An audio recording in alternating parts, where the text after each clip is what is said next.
everyone. Welcome to the last session of Resilience for the Urban Poor 2021 Forum.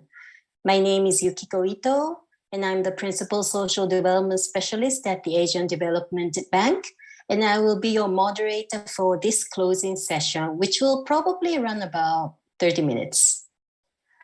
So for the last 3 days, we heard the discussions on how climate and disaster risk, which are increasing in frequency and severity, are threatening the development gains achieved so far by putting more stress on the rapidly growing urbanization and how this is impacting disproportionately the urban poor. So if you recall during our main sessions, 1 to 4, we looked at how climate and disaster resilience for the urban poor could be strengthened through different tiers of the society, which were household, community, and city level interventions. We also explored how climate and disaster risk information can be used to design the proper investments in housing and community infrastructures. And in addition, we also looked into resilience innovations on urban agriculture and the graduation approach, as well as discussed intensively about financing and transformative approaches.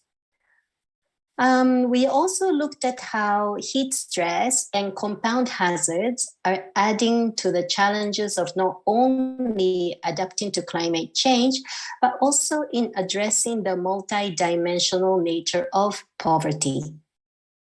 And finally, we walked through 2 of the ADB-supported programs that contribute directly towards resilience building for the urban poor, which were the Asia-Pacific Climate Finance Fund and the upcoming Community Resilience Partnership Program. So reflecting back, what a great and packed 3 days it was, and I hope you enjoyed these 3 days. And now I would like to turn this floor over to my colleague, Orgo Sinha-Roy, who's the Principal Climate Change Specialist of Asian Development Bank, to summarize for us the discussion points for the RUP 2021 Forum. Over to you, Orgo. Thank you, Yuki, so much, and very good afternoon, everybody. As Yuki mentioned, I will make an attempt to summarize or synthesize the key discussions that we had for the last 3 days. These discussions reflect both what was presented in each session by different presenters, but also the interactive sessions through Mentimeter and other poll questions. Instead of presenting session by session, I thought it's better for us to synthesize with some common findings, which runs across the entire forum. So to begin with, I think every session acknowledged that we are dealing with a complex context over here when we're talking about urban poverty and climate and disaster risk and resilience. It's very complex. We heard loud and clear about the climate crisis. For a long time, we always thought climate crisis is something only in the future, which is true. But at the same time, we heard how communities in urban areas are already facing the challenges due to climate risk. So the need to look at both current and future risk when we're talking about the urban poor. And to add to it is, of course, the ongoing pandemic, which has resulted in increased large number of poverty rates in most countries. So this crisis and pandemic only highlights the urgency to do more in the context of building resilience for the urban poor. We also heard about the pattern or trend on urbanization of poverty, which is becoming more common in Asia and the Pacific region in many countries. And of course, adds to informal living conditions in the slums and squat settlements and informal livelihoods, all of which actually results in increasing risk. Many sessions highlighted that the importance of risk and understanding vulnerability should be looked from a multidimensional context, because these are complex, and it's just not about the hazards that the communities face, but equally about existing socioeconomic risks, which adds up to increased risk. There was a lot of discussion in many sessions about the importance of gender dimensions of vulnerability, including the importance of looking at the lack of economic capacity among poor women, but also the issues around social cohesion and identity, which is very important for empowering women. Some sessions, like the graduation approach, clearly talked about the complex relationship between poverty and shocks, including climate shocks, which clearly shows that there is a lot of fluctuation where people living close to the poverty line often dip into poverty because of climate shocks and again bounce back and again come back into poverty. There was a strong call about looking at the issue around invisibility of urban poor, and particularly poor who has migrated from rural areas to urban areas as a part of seasonal climate variability or longer-term climate change. And this invisibility results in the poor not being able to participate in decision-making processes. As a result, their needs and priorities are often left aside. Many of the sessions highlighted issues around food insecurity in urban areas, as we have recently witnessed in the current pandemic, and we can expect it to increase with climate challenges. And this insecurity results in lack of nutrition, specifically among the poor and vulnerable population. The complexity also highlighted the importance of scarcity of land. Both availability of land is very scarce, but also access of land by the poorest population is an issue. And this hinders resilience building solutions in many cases. And last but not the least, many sessions highlighted the issue around cross-boundary risk across municipalities, across local governments, issues around compound hazard when different hazards like an earthquake might have same time with a cyclone, or a cyclone and a pandemic coming together, looking at issues around cascading risk and the uncertainties around long-term climate projections itself. So to begin with, I think this is a complex context that we are dealing with. We need to recognize it, and all solutions that we try to build should take into consideration these complexity. Next, I think as a key takeaway, most sessions highlighted that if we really want to meaningfully build resilience of the urban poor population, we need to move away from business usual approaches, which means we need to adapt business unusual approaches in terms of engaging communities, in way urban planning takes place, in way urban investments are prioritized, and not just physical investments, but also social and livelihood investments, and the way financing takes place in urban areas to ensure it benefits the most poorest population. We recognize that while a lot is happening on urban resilience in Asia and the Pacific, unless there is an explicit focus on the poor and vulnerable population, the benefits of such projects and programs may not always reach the poorest population. So the explicit focus, a dedicated focus, becomes critical. We recognize the importance of solutions that responds to multiple shocks and not just one shock, including socioeconomic shocks, climate-related shocks, pandemic, health emergencies, etc. And we need to find more of these solutions. There's recognition for looking at multi-dimensional approach for building resilience, and not just infrastructure, but equally importance of livelihoods when we're talking about the urban poor population. We heard quotes like representation is critical, urban poor are part of the urban governance systems, which automatically means we need to put urban poor population at the center of any decision-making process when we're talking about building their resilience. The current pandemic has clearly demonstrated the power of community-led actions in cities, where we have seen in many cities, organized communities has been taking lead in terms of helping each other to deal with the impacts of the pandemic. And such actions need to be scaled up and recognized formally. We also heard the shifting role of private sector, where we have in the past seen private sector more in terms of providing emergency management services, but there is a gradual shift towards private sector's engagement in building longer-term resilience, in reducing risk and in climate adaptation. We also heard that business unusual means not only providing more money or more financing to build resilience, but equally recognizing how the financing is being designed, for what purposes, and how it is delivered so that it really benefits the lives of the poorest population.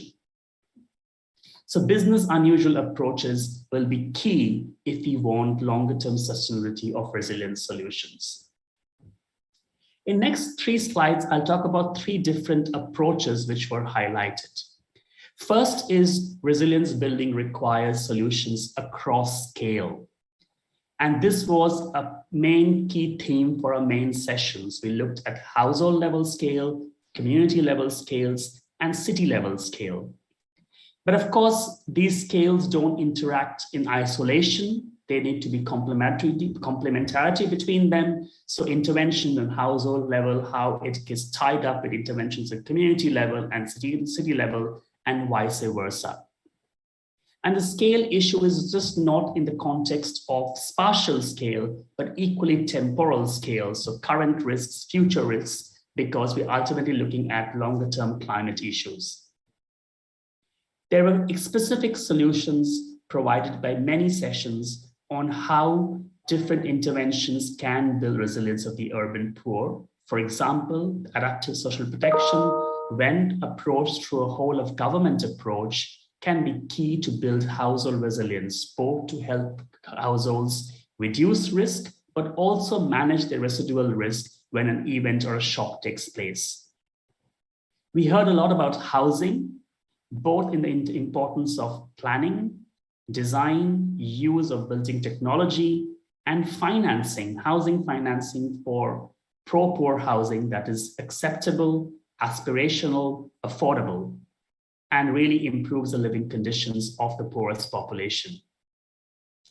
Many sessions, specifically the ones on community level resilience and city level, highlighted the importance of green space and green solutions, which not only improves resilience, but also improves health, productivity, and social inclusion. At a city level, we heard today, from today morning's discussion, importance of early warning systems, resilient infrastructure, and financial preparedness of cities so that they are financially prepared when a shock or a disaster takes place. They are able to manage it quickly so that the recovery can start as soon as possible and thereby reduce the impact. Working across scales requires multi-stakeholder collaboration through establishment of policy platforms and joint projects between communities and local governments, communities and private sector, among local governments themselves across municipalities. Of course, actions at a city, community, and local level needs to be strengthened vertical linkages between subnational, provincial, or national level in order to be aligned with national policies and priorities. We also heard that while the solutions need to target the urban poor, communities, families, it's equally important that solutions also look at the producers of services and products that help the urban poor. So for example, the session on Aycliffe talked about how microfinance institutions, which are critical to provide credit and insurance to the urban poor population, themselves need to be resilient enough in order for them to serve their clients, which in this case is the urban poor population. So working across scales is one of the key recommendations of the forum. The second is about integrated solutions that can promote transformation. And this is very critical. The discussions in the first day on the session on transformation clearly highlighted that the concept is very nebulous. It's not very practically demonstrated yet on the ground. And some of the recommendations that came out across all sessions to promote transformation, first is about understanding risk and assessing risk at a systems level, because different systems interact with each other and can create risk or can also add to resilience itself. So looking at risk across spatial scale, across infrastructure, such as water supply, how it's connected to energy, how energy is connected to transportation, etc. Looking at ecosystems-wide solutions, looking at food systems and social systems.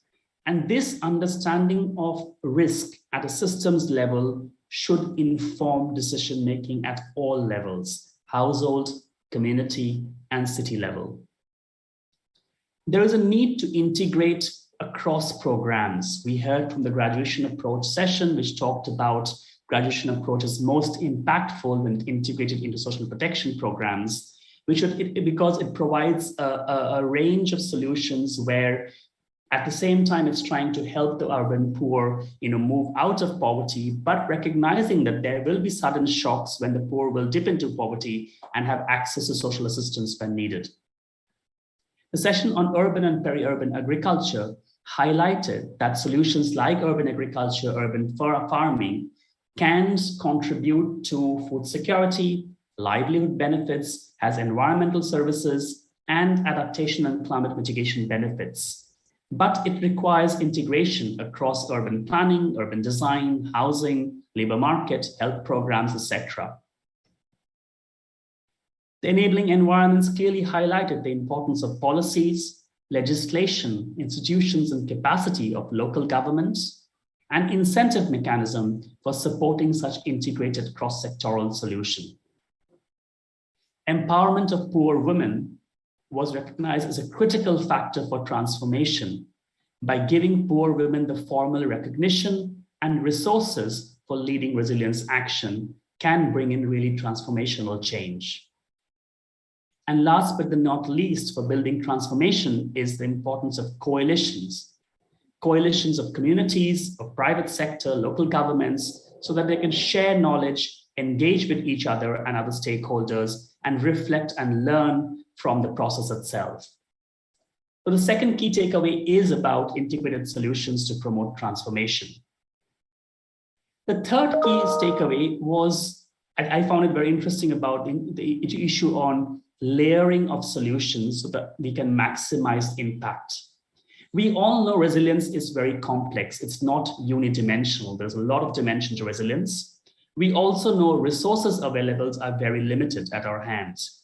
So we need to maximize impact, which means we need to have a good understanding of the risk landscape and see what kind of solutions are needed and how they can be sequenced so that ultimately they maximize the impact by using minimum resources.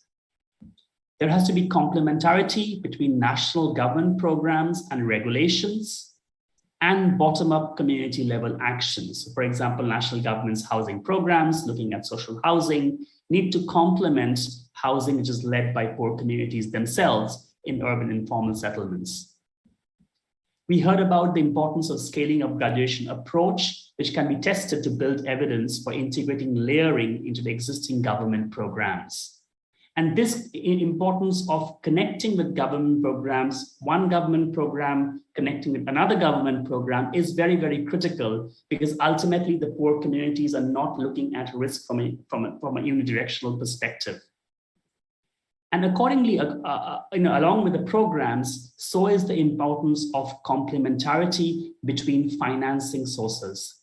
We heard there are many financing sources, whether it's state budget, whether it's financing from development partners or international financial institutions or from the private sector, but not all financing can serve all needs. They are meant for different purposes. But if the financing is carefully designed so they can complement each other and sequence the impacts, then ultimately they have much more they can maximize the impact. This is also recognizing that all financing cannot be targeted at all constituencies. So some financing are specifically for government, others can be for communities, but they need to be coordinated well in order to ensure the impact is sustainable and maximized. So for us, the third importance approach is the question of layering of solutions in order to maximize the impact of resilient solutions. Lastly, I would like to briefly highlight some of the concrete ideas and opportunities that were shared in many of the sessions. First is we heard some interesting new thinking in the heat wave session, where we are very familiar across Asia Pacific region that when a cyclone happens, we give names to cyclones. And this helps us to raise awareness of the cyclone and also for governments to better prepare. But for heat stress, currently there's no procedures in place to naming heat stress. Now there are global movements or work happening on naming and categorizing heat waves so that we are also, this helps us raise awareness about heat waves and helps government, local governments and communities to be better prepared. So this is definitely an important, a new idea that was shared. We also heard about the heat action plans in cities in India, which is a low-cost measure to really help awareness among local governments and communities on the implications of heat, extreme heat, and what kind of actions can be taken at all levels to prioritize investments. Many of the sessions, including the session on community level infrastructure yesterday, highlighted green solutions or nature-based solutions, as we saw with the example of Makassar, even this morning in the learning session, where you're utilizing green solutions to help improve delivery of resilient basic services like water supply, drainage, sanitation in informal settlements. And these solutions, if well designed, if designed in close collaboration with the local communities, specifically poor women, then they're actually quite cost effective and can continue and can ensure longer term sustainability by including the communities in maintenance and operations of such solutions. Such solutions can also contribute to livelihoods of the urban poor when designed carefully. The session on urban and peri-urban agriculture highlighted that how urban agriculture in city centers or fringes of large cities can actually comprise a variety of production systems, starting from subsistence production for poor households, and at the same time looking at the full commercially viable agriculture. So there are models available. It's important to test it out in different city contexts and see what works and what doesn't. The session on graduation approach talked about the importance of livelihood interventions, looking at adaptive enterprises, which not only improves economic capacity of a household, but also improves their nutritional intake and provides additional income by looking at other mechanisms such as homestead farming and tree plantation.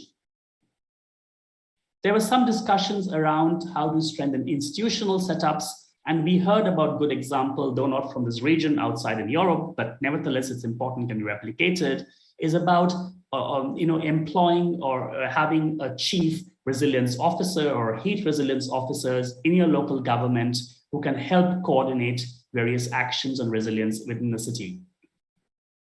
And the sessions have talked about two specific opportunities. One is through the Asia Climate Fund, which look and provide resources to piloting financial risk management solutions, specifically in the context of microfinance organizations. And as mentioned by Yuki, the newly established Community Resilience Partnership Program, which has a dedicated window to help poor women improve their resilience through various investment mechanisms. So for me, it was a great learning that there was very concrete suggestions that came out from different sessions, which can be taken forward by participants in cities and implemented in their own contexts. And lastly, just to highlight a couple of really strong call for action that we heard. We heard in many sessions the importance of shared understanding of outcome. The resilience concept can be quite vague and can be quite difficult to operationalize. So what resilience means to me might be quite different from what resilience means to you guys. So it's important to have a common understanding of what resilience means in the context of the urban poor population that we're talking about. Of course, that understanding can only take place when you engage the poor communities in that dialogue, in that discussion, and they should be able to negotiate what they mean by resilience, in their context.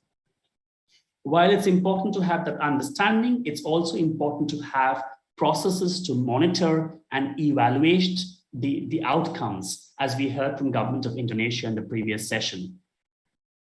There's a strong call that looking at the complexity of urbanization, urban poverty, and climate and disaster risk in the current pandemic situation, we really need to embark on new ways to collaborate and co-design solutions. Co-design with communities, with private sectors, specifically local private sectors, local governments, and scientific community. Solutions that are integrated and transdisciplinary across the entire spectrum of resilience. There was a call for strengthening further evidence on benefits of bottom-up approaches for building resilience at scale. We heard there's a lot of pilots, good practices there, but how can we really strengthen the evidence so that those pilots can influence national policies and programs and budgeting processes for investing in resilience of the urban poor by working with the poor communities? There was a strong call in the opening session about the need to revisit risk models based on trusts. I mean, if we are working with the urban poor, the poor vulnerable communities, there will be a certain amount of risk always there. But how can we overcome that and build trust with the communities, and where necessary, deploy new kind of financial models which really meet the needs of the poorest communities? Suggestion to facilitate horizontal learning among cities and communities was found to be very important, because resilience is very much as a learning process, and this kind of learning can facilitate some of the lessons learned and what has gone wrong, what has gone well, and how we can move on and build from that learning. And last but not the least, the important role development partners can play, and this role can vary, sometimes about providing catalytic financing to test some new ideas or innovations or pilots. Sometimes it's more like an anchor investor to help reduce risk. And sometimes in terms of providing early startup financing, which can really help influence market and government systems of building resilience. So at the end of the day, we recognize that building resilience of the urban poor in a current context is quite complex. However, there are tried and tested methods, approaches, tools available, which one can scale up, provided we look at complementary solutions across scales. We look at integrated solutions that promote transformation, and we see how these solutions can be layered to really inform development in the longer term. And the bottom of everything is a common and shared understanding of outcomes that have people at the center of all decision making. With this, I'll stop over here and hand it back to you, Yuki. Thank you. Okay, so thank you very much, Orgo. And as everyone saw in the list of presentations, a lot of things had happened during the 3 days. And some people had asked, so where are all the presentations and all the reference materials? They are on the left side of your screen. You would find a library tab, and all of the presentations and all of the videos will be uploaded or are uploaded over there. So if you missed some session, like there were, some things that I couldn't see, I've already checked out some of the videos and saw it last night. So please also follow those and then try to review it as well. So before we close, I'd like you to join for the very last 2 Mentimeter exercise for this forum. So as you know, you scroll down and you'll find the Mentimeter, right? So the first question I would like you to put is just one word to describe the takeaway for the 3 days of this forum. So the question would be, what is your key takeaway from RUP 2021? Can you put one word there? I'll give you about 15 seconds.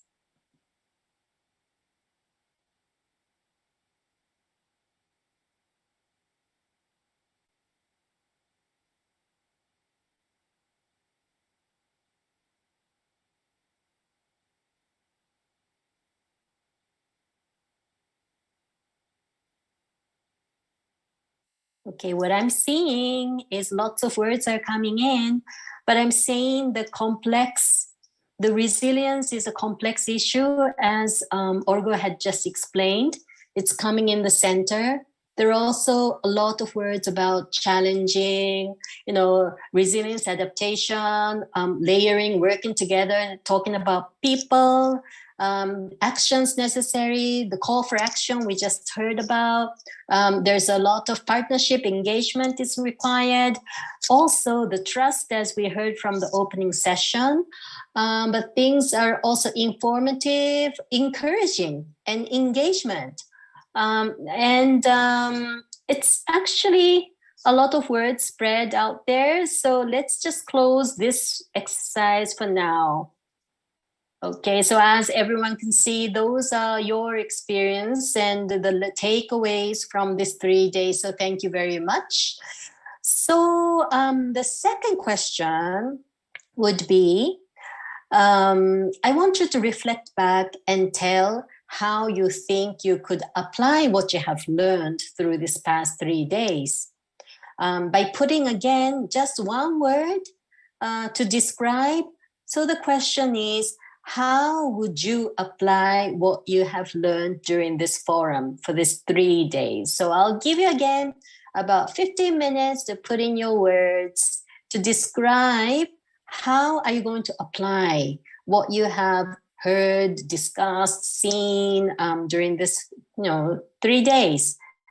So things are coming up, you're going to be using it for the policy formulation, you're going to reflect it so that the policies will be better, you're going to be incorporating in the project designs, and you're going to improve the programs that you're doing, especially in housing, and you're going to be creating partnerships, also advocacy, using all of these, and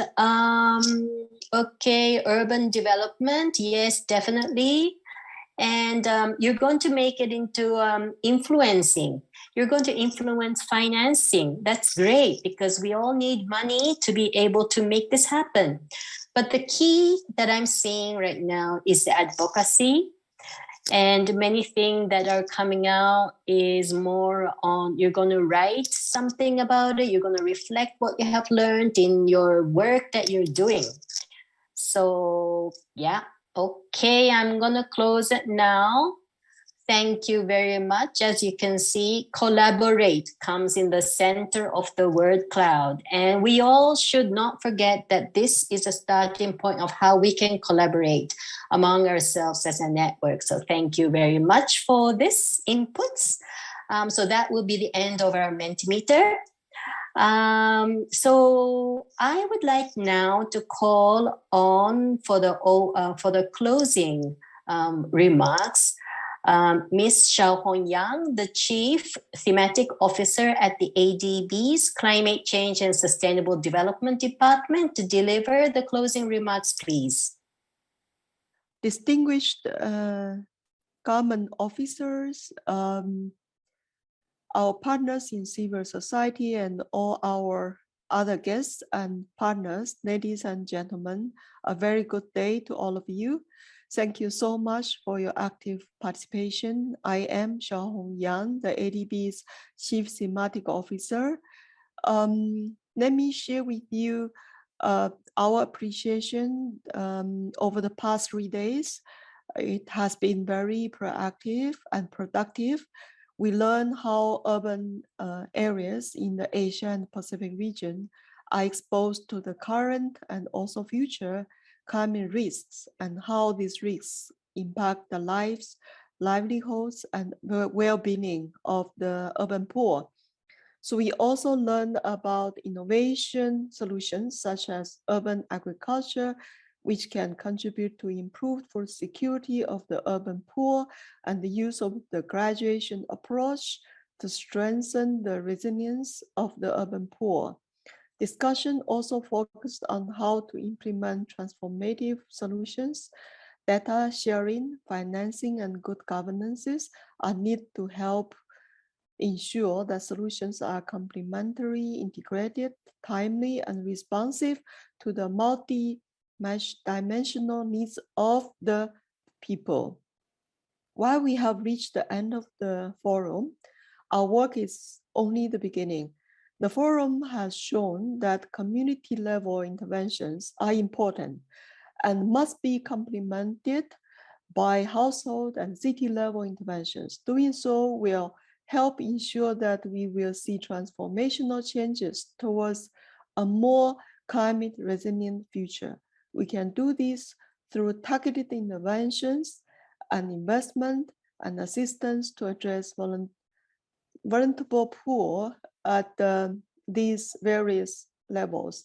Collaboration is critical, and ADB is committed to leveraging its resources and provide financing and technical assistance so we can collectively ramp up climate change and climate actions in the region. We need to engage and involve all our stakeholders, particularly the communities and local governments involving women's groups, to make the vision a reality. We have seen how the power of collaboration is helping in the fight against the COVID-19 pandemic.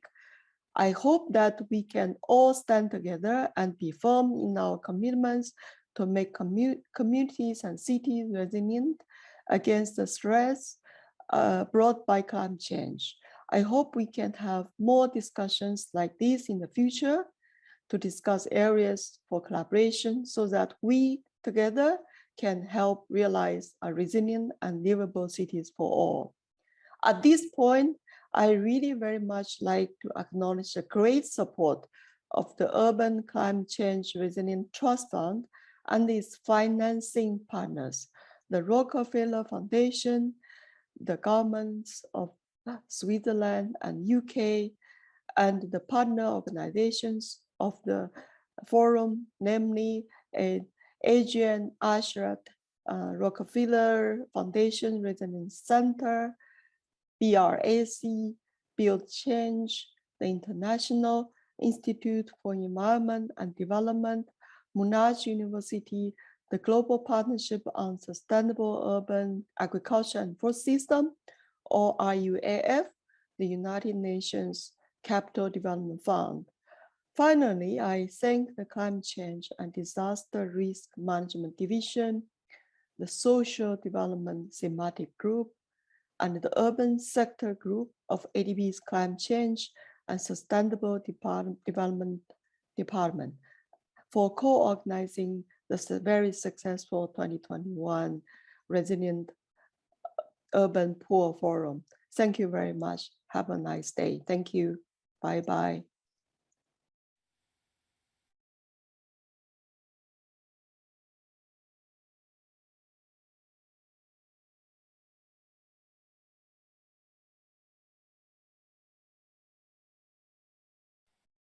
I think Yuki got...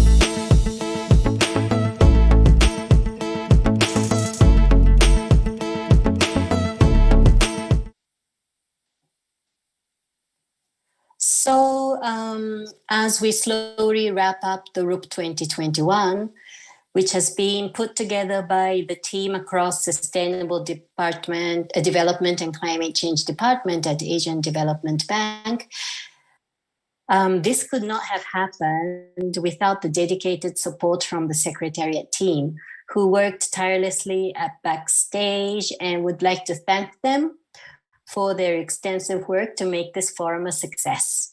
So with this, RUP 2021 forum will conclude by remembering to put the urban poor at the center of the resilience building against the impact of climate change. Before you leave this platform, appreciate if you could click onto the certificate of attendance, which can be found on the left side of the screen, where you will be prompted to fill out a quick evaluation for you to provide comments. And we would like to listen to what you thought about things. So thank you once again for joining us, and have a good day wherever you are, and hope to work with you together again. Thank you. Bye.